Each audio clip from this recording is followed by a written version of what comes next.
Welcome to the upper deck and welcome to our guest, Deb Seymour. Cue the music. If I can find the music.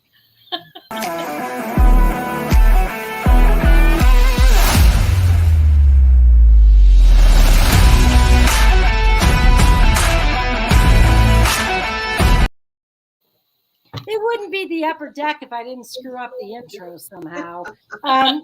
Deb, thanks for joining us this Sunday. We're really happy to see you again.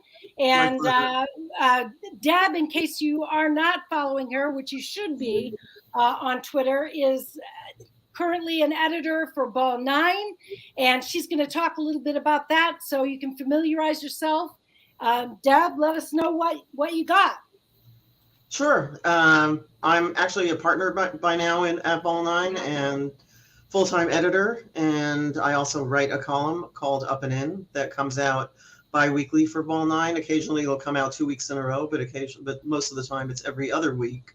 And we're a little bit irreverent. We are not the typical baseball site. We don't do what a lot of the other baseball sites do. We publish stories that are historical. We also publish stories that are very opinion oriented, a lot of op-ed type content about what's going on in MLB or in the minors, or even about historical content.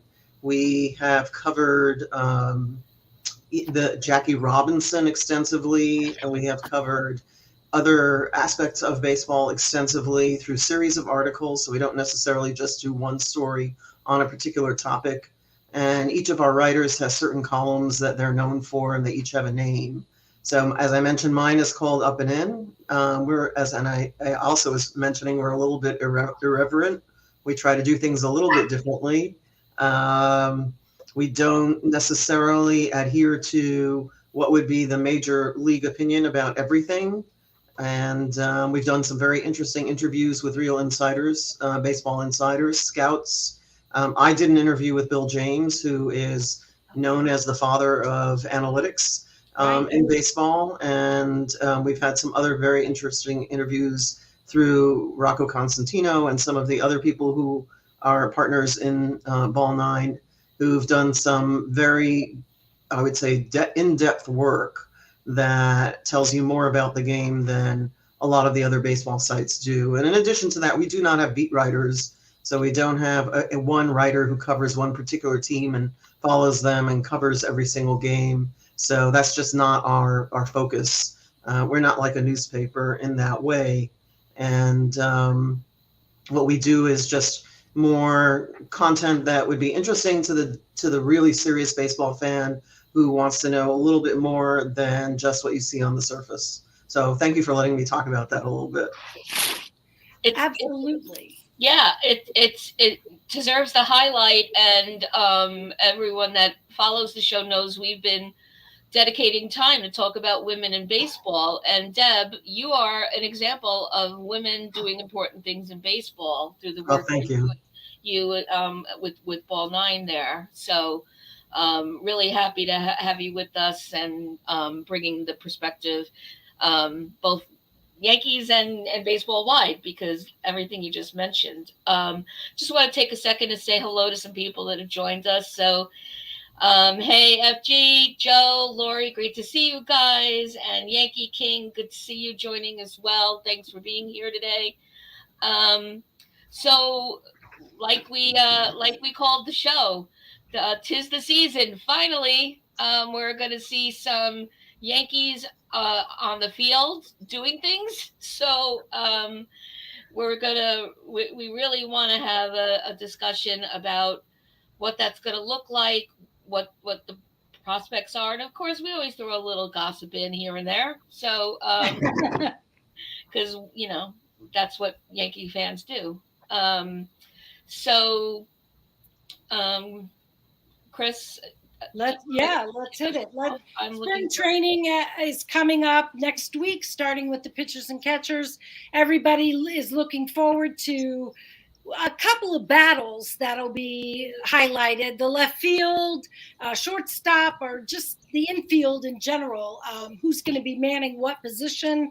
We have obviously some log jams. We have DJ and Peraza and Oswaldo Cabrera all needing space. Deb, what are you thinking in terms of highlighting matchups during the spring training?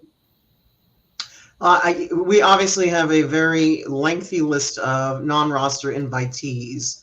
So I think what the Yankees are trying to do is not just settle what's going to happen for the final roster of the major league team, but also who are going to be assigned to AAA as backup players in case of injury. And we do know the history of the Yankees over the past 5 years. The history of injury has been unfortunately not fantastic. And so who we have playing in AAA at a certain point, and we're hoping that doesn't happen this year, obviously, becomes almost as important as who we have playing on the field for us in the majors. So this non-roster invitee list it's lengthy, but it's useful for everybody who is a decision maker within the Yankee organization to be able to figure out who should stick and who shouldn't. And obviously in the major league situation, we have a logjam in certain positions. So we've got DJ LeMahieu coming back, supposedly 100% healthy. That's what we've been told. And we have Josh Donaldson, for example, both of whom could start at third on a daily basis, should that be the call of the team for whom they play. And we also have Gleyber Torres, who is a second baseman and everyday second baseman. And as well, we have DJ LeMahieu, as I mentioned. And so that causes a logjam there. But now layered on top of that, we've got the logjam at shortstop. And we all know that Anthony Volpe, and we've got Peraza, and we've got even Cabrera, who technically came up as a shortstop, along with IKF, who's still with the team for another year. So there's a lot of weeding out that needs to be made or done, I should say, at the shortstop position. And I think spring training is supposed to show who's really going to win the starting role there and who's going to be the backup. I doubt the roster is going to carry more than 2 shortstops unless the third person is somebody who can play the outfield as well, which is why I think Oswaldo Cabrera has a good shot at making the roster. Even if, let's say, Anthony Volpe does not win the shortstop job, he probably would wind up back in AAA, and Peraza would, for example, be competing with IKF.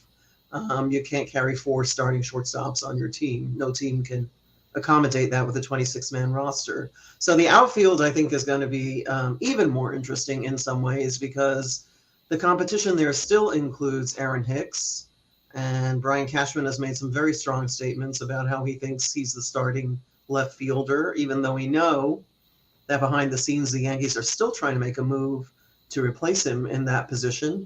And we also know that Aaron Hicks had requested a move last season. So, for now he's still under contract, and the intention, I think, is for him to go into spring training with the attitude that he will be the starting left fielder. And if that's the case, he's got to play like it, which we know he did not really do last year. At a certain point, you can tell he was mailing it in. So that can't happen whether he is the starting left fielder or even sits on the bench. The mailing it in behavior has got to end. And it'll be very interesting to see what happens with that position. Especially with the number of non-roster invitees that are outfielders. Correct. And big buzz on shows like Talkin' Yanks, for example, about exactly that. So I'm hearing Willie Calhoun mentioned. I'm hearing Billy McInerney and Rafael Ortega. All 3 were like big mentions this week across some podcasts and some things on Twitter.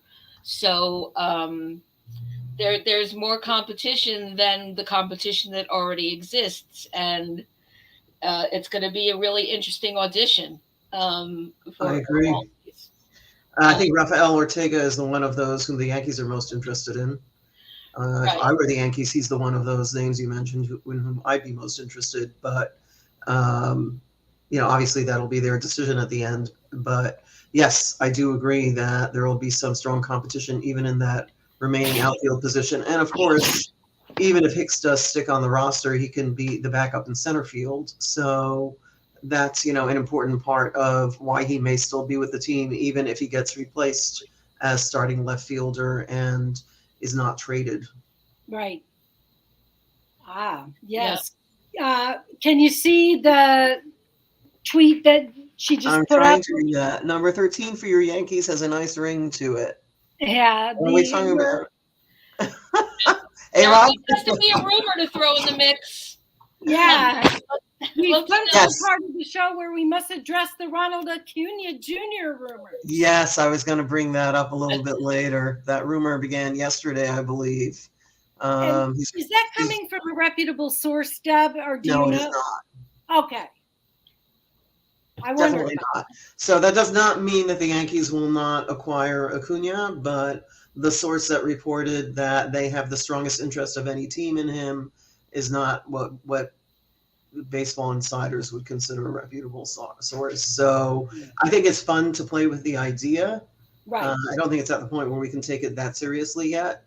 We would want some more true baseball insiders to back up what that source said before we can just assume the Yankees are making a strong enough pitch that good chance Acuna Jr. will wind up being a Yankee. Right. Yep. And we see that. I've probably made an enemy for life on Twitter now, but that's okay. You know, I haven't seen the responses since this tweet. You know, I know looking just in the chat, we have Yankee King saying the Braves aren't trading him. So, you know, dismissing it. Yeah, and if he's that valuable that he'd be a good get, why would the Braves get rid of him? Well, it would be because he requested the trade, if that in fact that's true. Yes. But we also know that Hicks requested a trade and there were no takers. Now in Acuna Jr.'s case, there would be takers, but the Braves would want what they consider a worthwhile return. And it's so late in the game at this point that this is what I would foresee. If they actually move him, it would take some big injury during spring training to a team member of another team so that they would not be able to play this year, and that team would be willing to pay whatever it is the Braves ask for Acuna. That's my vision if he does get moved, but I could be wrong. Right. I want to mention something that I saw this morning. It's completely off the topic of what we've talked about so far, but I saw this by Ben Verlander, who I know is practically universally hated by Yankee fans. Why? I don't know why, but I think he's hilarious, frankly. But I think he's hilarious. But he said this: I remember when the New York Yankees were the New York Yankees. And I thought that was interesting because of recent comments by Cashman and maybe even Hal, I don't know, about whether this organization is all in on winning. The organization is still all in on winning, but the organization is also not playing Steve Cohen level luxury tax games. So, there are a lot of Yankee fans who hate the Mets. There are a lot of Mets fans who hate the Yankees. If you know anything about my background, and I don't think I've had an opportunity to share about that on this broadcast, on your particular video cast. When I was growing up, we grew up in my family as both Yankee and Met fans. So, again, that probably will make me some enemies for life on Twitter, but it is the truth. My family attended games of both teams. I grew up in Washington Heights, which is in uptown Manhattan, and we did go to Queens to see the Mets play at the time, and we also went up to the Bronx to see the Yankees. So obviously I'm much more of a Yankee fan than I am of a Met fan, but I'm not anti-Mets. So anything I have to say about Steve Cohen should be seen through that lens and not through the lens of somebody who, she's a Yankee fan and therefore a Met hater. That's very much not the case. My backup team is the Mets, if one is allowed to have a backup baseball team. But I will say this, what Steve Cohen has done, and we've talked about this extensively and through various stories on Ball 9, what Steve Cohen has done is blown by what was the original luxury tax proposed threshold for this year.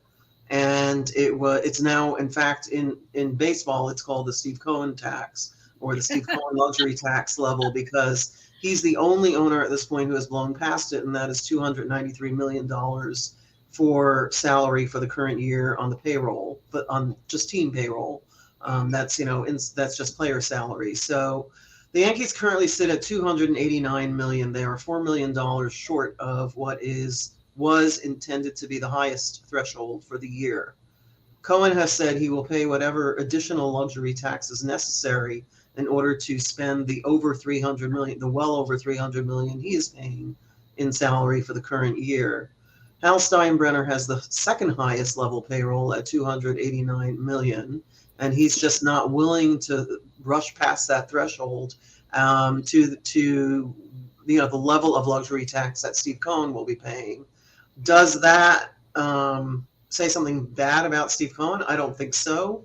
What it does say is that other owners are now having to pay more attention and they have to step up, because if you're the Yankees and you're looking at that 293 million and saying, okay, I'll pay another 4 million, but I'm not going past that. Right. I think that's perhaps understandable. If you are the Pirates and you're, for example, paying 60 million for your entire salary payroll for your players, shame on you, because certainly your owners can afford to do better than that. Right. So, there are a lot of different levels to that conversation, and I'm not trying to pick on the Pirates. Pittsburgh is a terrific baseball town. They have an amazing baseball stadium.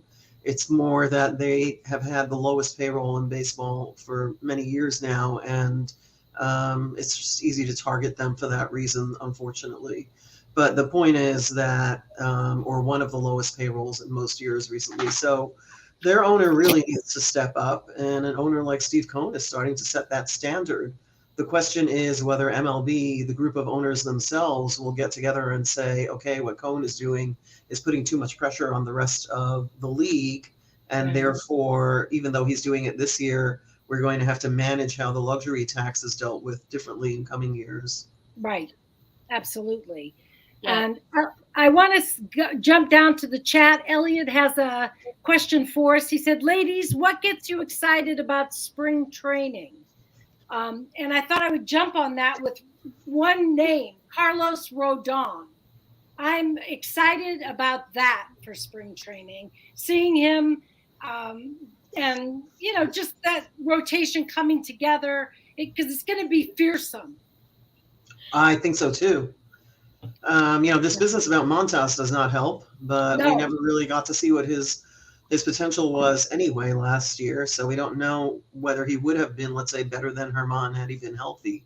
The assumption had been that he would be a better pitcher, but Herman actually almost, blew the doors off last year in the end when he was inserted into the rotation. So, in a lot of teams, he'd be a third starter and not a fifth. That's so right. That being the case, with Montas out of the rotation, yes, the pressure on Rodon, if you want to call it that, becomes even greater. And, we have to hope he lives up to the hype and to the pitcher he's been. And he's had injury issues in the past. Right. Yes. So we've got to, hope that he stays healthy. That's right. And can step up and be the second pitcher that we need him to be. Yeah. And there was an article that I read this week that, the Yankees are doing their homework on Rodon in prep for pitchers and catchers, and trying to get to know him, not, beyond the stats in terms of what he's the most comfortable with, which pitches, what he's interested in adding more to in his arsenal and so forth. And the unfortunate thing is that, Higgy is among several Yankees that are going to be away for part of spring training. Yes. For the World Baseball Classic.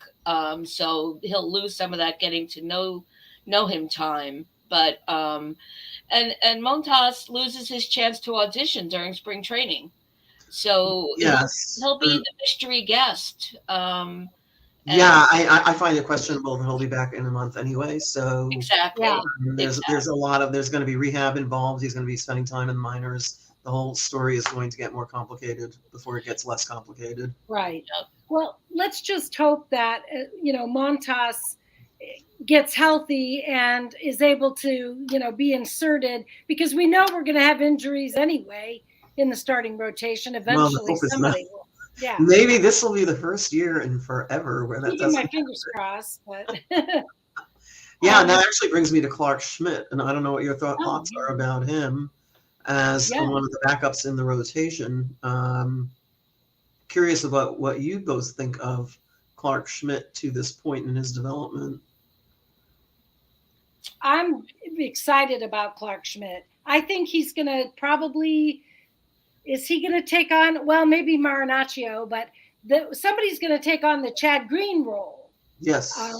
What do you think? I mean, will that be a role that he could play or not? I think the Yankees will definitely try him in that role in spring training games and perhaps early in the season. I do think Marinaccio is a better pitcher. Yeah. That's just my personal opinion, but Marinaccio is not a starter. So no, I was thinking of like the Chad Green. Exactly. So I think what the Yankees are still trying to do with Schmidt is develop him into a starter. Because they've got some of the back of the bullpen covered, especially with acquisitions in the offseason. So and King being back. Yeah, exactly. So King will hopefully be back from injury, and we've had other back of the bullpen type acquisitions. So the question for Schmidt, I think, is will he be the main backup starter, or will that be Herman? I think initially my gut tells me it will be Herman, depending on how well he does in spring training. But fortunately or unfortunately, Schmidt may find himself with a role in the show, and one just has to hope he does a little better at the major league level than he seemed to last year. Yep, absolutely. And the chat, boy, we really have the chat going about the luxury tax thing. They're still going on that. I see that. Brian Cashman is such a horrible GM. Yeah. I mean, Cashman is definitely getting a bad rap this off season, but I mean, he didn't land Aaron Judge. That was how. So that was, but whatever. Cashman is Cashman. He'll probably do something magical. Maybe after this, maybe when spring training starts, who knows? There's still stuff that can be done. So Cashman has always been known by Baseball Insiders, and Kevin Kernan, who writes for us at Ball 9, has been what you might term a Baseball Insider for a very long time, and has been a columnist in New York for many years, covered both the Mets and the Yankees, and has covered other teams in his career. And he has said, and others have said, that Cashman is known as one of the best in the business when it comes to GMs, and it's only Yankee fans who have a problem with him. I think the reason that Yankee fans have a problem with Cashman is that he somehow acquired the reputation over the past 10 years of being a bargain basement hunter. And he has gotten he's made some acquisitions both in the offseason and during the season over the past few years that have worked out really well, that other teams, players whom other teams have not really looked at, and then all of a sudden they blossomed for the Yankees and turned into something that we would never have expected.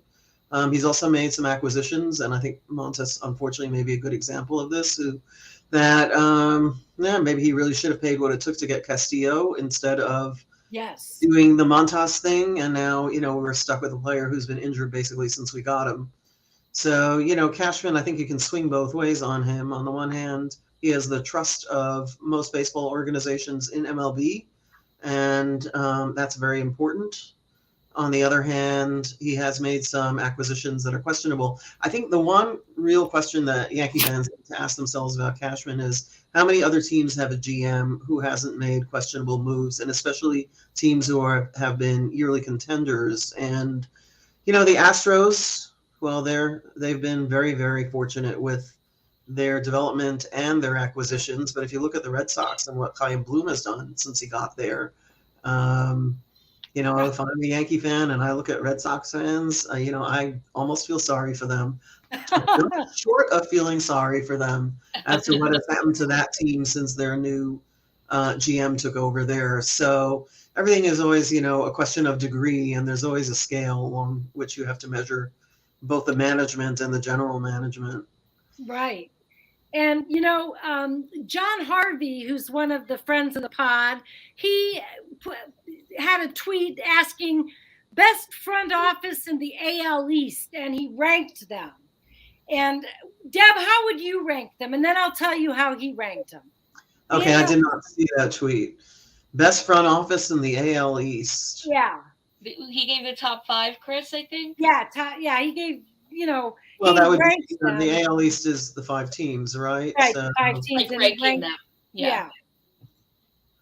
it depends what you're looking for. So Tampa, for example, has been working with. That's why I say all of this is relative, or it works along a spectrum, or there are degrees to considering these issues. Right. So Tampa, for example, has been working with a very low payroll for a long time now. They've also developed some of the best pitching in the business and consistently have among the best pitching in the business and have contended almost every year since Cash became the manager there. Now, do we hand Cash an awful lot of the credit for that? Absolutely, Kevin Cash. But it's not just the manager, it's also who you manage to put on the field with a very, very low payroll. And so is there a GM, if he's given a very sort of thin slot in which he can work? Is there a GM doing a good job? Probably, for what they can afford and for what they're willing to pay at this point. Now, the question is whether they should, and I wrote a whole story about this recently in the Up and In column for Ball 9. The question is whether the Rays should, in fact, remain in St. Petersburg. They're not actually in Tampa. Should remain in St. Petersburg at the Trop. I think it's a known fact that MLB would like them to move and is trying to help them do that, or else get a new stadium. But I think the GMing in Tampa has not been terrible. The Orioles, mid. I still put the Yankees at the top of the heap because I've just mentioned what I think of the Red Sox. Yeah. And, I don't know how John Harvey has ranked these teams, but well, he had a similar thought as you had about the Rays. He ranked them number 1. Jays, O's, Yanks, and Sox. He ranks the Yankees. Oh, I forgot to mention the Jays. Yeah. Sorry. What's his list again? Rays, Jays, O's, Yankees, Sox. I disagree. Yeah, I disagree as well. I wouldn't put the Yankees at number 4, for example. No, I would not put the Yankees at number 4. And if you look how the Yankees have been in the postseason consistently every year, even if they haven't advanced, and that is a problem. I'm not saying it's okay to get into the first level of the postseason and then get sort of knocked out at the first level every single time. But not all of these teams have made it consistently into the postseason. I think the Jays are spending a lot of money. I'm not sure they're being smart about how they're spending it. That's right. And that remains to be seen. And I mean, the O's, putting them ahead of the Yankees on that list, I understand. I kind of get that because of what the season they had last year. But I mean, that would have to be repeated over and over and over again for me to begin to think that they were in the same league with the Yankees. So yeah, you want to see some consistency. That was why I mentioned Tampa first. Yeah, because we've seen consistency there, and we've seen consistency with the Yankees. Although neither of those teams have managed to advance far enough or deeply enough into the postseason to really be serious contenders. We've seen some consistency over the past 5-10 years with both of those teams. I would want to see that from some of the other teams before I would rank them ahead of Tampa and the Yankees. Yeah, absolutely. And before I forget, Lynn, I want to give you the chance to highlight our women in baseball this week. I know you've got a good one for us. Absolutely. First, I just want to answer Spencer's call out here. What do you look forward to in spring training? What are the things you think of? I think of the fact that I am not going to be anywhere near as bored as I have been since October, first and foremost. I'm particularly looking forward to this spring training because I think what is different from recent memory is the number of contenders auditioning. And like we discussed earlier, the number of invitees from non-roster players, some of which are, below AAA, being invited up to spring training. The outcome of that is going to be exciting to watch. And so what will that mean for all the time and energy we spent during hot stove season, then lukewarm hot stove season, is, what will opening day look like? And this list took me aback because I'm like, wow, this changes, rewind all those conversations, because now for left field, look at all these others, in the minors that are being called up that have never been in the conversation. So that's what I'm most looking forward to. And the main thing I think about is, this is, what is this all going to end up being in the postseason? Yeah. Will we be there? Um, so with that, yes, let's get to, we always want to take time to highlight women in baseball and their importance to the game. Deb Seymour being the example of the day, and her presence here, and the Well, work thank you for that. with Ball 9 Tweet. In terms of women players, I do want to share, and I'm going to use my new trick I learned. So this is the highlighted woman player for today. As many of you know, February is Black History Month, and March is Women's History Month, and so I wanted to make sure that we had some time and space to talk about Toni Stone, full name Marcenia Lyle Toni Stone. And this image here, anyone that isn't following Greg Kreindler on Twitter, his artwork is amazing. So this is Marjorie Stone, and she also, like the player that we highlighted last week, played in the Negro Leagues for the Indianapolis Clowns, and she joined the team as the replacement for none other than Hank Aaron. And so, and Hank Aaron was quoted as saying, and I think I think Aaron was very much known as a man of short words, but notably a very good player. And Ernie Banks also thought that Stone was smooth after seeing her play for the Kansas City Monarchs, who she had also played with. And notably, she got a hit off of Satchel Paige. And which is pretty impressive. She was a very, very impressive, and by the way, all around athlete of all forms of sports. And in 1990, Toni Stone was included in the Women in Baseball and Negro League Baseball exhibits at the National Baseball Hall of Fame and Museum. And 3 years later, she was inducted into the Women's Sports Hall of Fame and the International Women's Sports Hall of Fame. She left us in 1996, but left behind a legacy of the importance of women in baseball, and how women also rose to the charge among male counterparts to play the game, play it well, play it honorably. And so today we honor Toni Stone. Absolutely. That is fantastic. Thank you. I love hearing those stories. It's a great tribute. Thank you. Yes, thank you. And I want to make a shout out to the Negro Baseball League. I wish I had put their Twitter handle down before the show. I'll put it in the chat afterwards. And also next week, we'll be continuing this and on into March.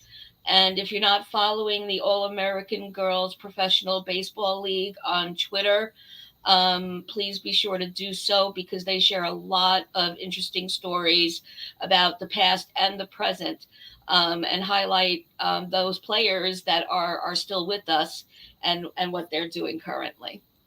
Yeah, so go ahead, Chris. No, I just was saying absolutely. Check it out. Yeah.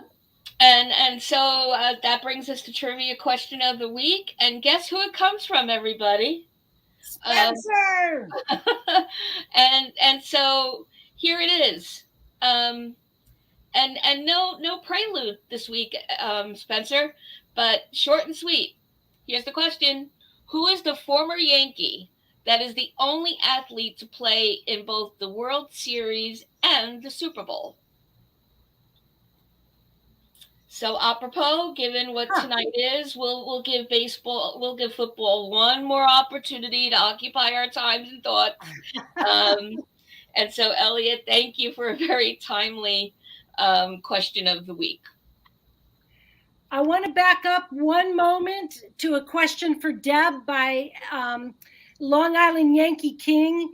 Did you see this, Deb? I saw the beginning of it. I didn't get a chance to read the entire thing. If you could put it back up. Let me see if I can get a hold of it there. There we go. Yeah. If Cashman is the best GM in baseball, quote, don't make me laugh. Why didn't he explore the free agent market before re-signing with the Yankees? If you're the best, aren't you going to explore your market? So in other words, if I understand the question correctly, the question is, why didn't Cashman explore the market for general managers before he re-signed with the Yankees as general manager? Is that your understanding of the question? It's a strange question. It's legit. I think it's a legit question, actually.